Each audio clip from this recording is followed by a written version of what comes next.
Film Spider-Man No Way Home yang katanya menjadi film terbaik di tahun 2021. Apakah benar? Masuk aja kita langsung ke videonya di Halim Movie Review.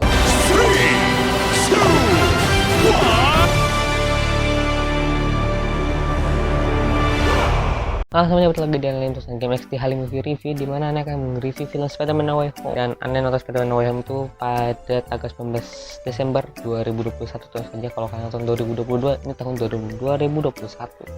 Ya, ini film yang penutup akhir tahun yang menurut Anda cukup memuaskan dari segala aspek, nggak sekali, beberapa aspek. Ceritanya tuh si identitas Peter Parker ini terbongkar sama si Mistake atau Quentin Beck. Lalu Peter Parker menjadi public enemy. Ada beberapa orang yang pro sama kontra ketika dia melihat Spider-Man dan Mysterio. Lalu dia meminta tolong ke Dr. Strange agar ingatan semua orang hilang tentang Spider-Man adalah Peter Parker.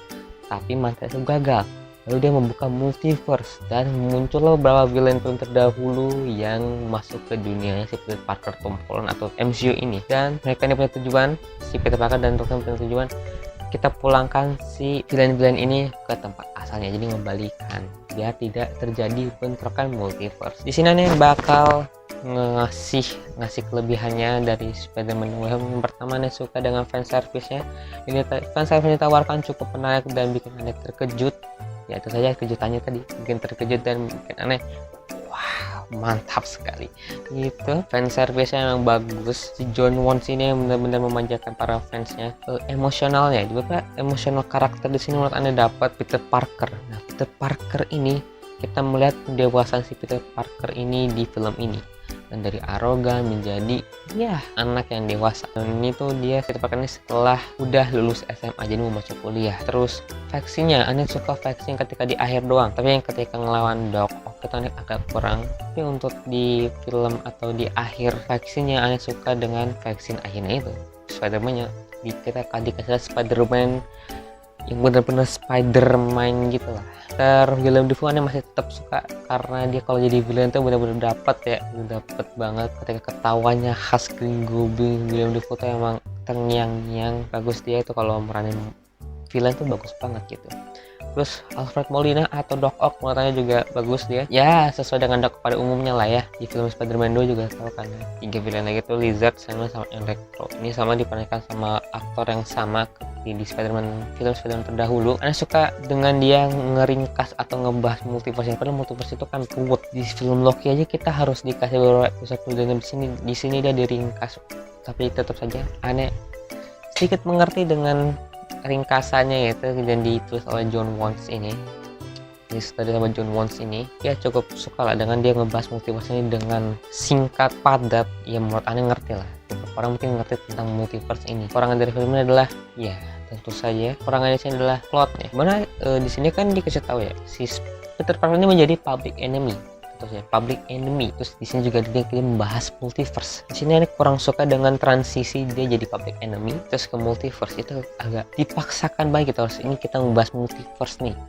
Lu pokoknya ini bahas multiverse lah. Karena di sini tuh di public enemy dikasih transisi yang enak gitu ya. Jadi gitu. Jangan langsung dipaksakan gitu ya. Mungkin di public enemy masih dikasih sedikit panjang, di multiverse juga sedikit panjangin juga, jadi biar balance gitu. Tapi kalau di sini dia kayak dipaksakan masuk, benar-benar kayak dipaksakan masuk transisinya dari public si kalau dikejar-kejar warga, ada yang pro sama ada yang kontra sama Spider-Man, ada yang dukung si Mysterio terbenar itu bisa agak sedikit panjang gitu. Jangan kasih transisinya enak gitu ketika si Peter Parker menjadi public enemy terus kita ngebahas multiverse, masuk ke bahas multiverse yang itu. Lawakannya aneh kurang suka dengan lawakan yang di film ini, walaupun aneh beberapa ada yang suka dengan lawakannya, tapi di sini ada yang dipaksakan banget harus ngelawak gitu.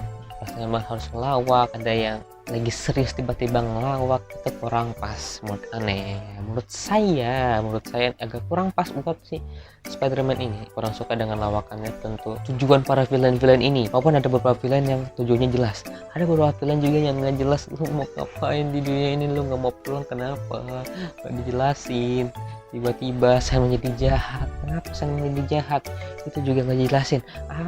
Itu untuk sama si Sony Picture mungkin ayo 2 jam 38 menit harus selesai segitu. Kata diperkuat dengan si para villain-villainnya. Kenapa dia menjadi jahat lagi, Terus kenapa kalian nggak mau pulang gitu kan? Di sini nggak mau pulang si para penjahat ini ya, beberapa penjahat nggak mau pulang gitu. Walaupun Green Goblin di sini Anda suka bangsa William Dafoe, itu saja Anda suka dengan William Dafoe dengan karakternya dia yang mau jadi film itu benar-benar kejam banget. Tapi Anda suka dengan beberapa aspek, tentu saja fan service, cara dia ngebahas multiverse ini tuh Anda suka. Anda suka dengan faksi yang terakhir.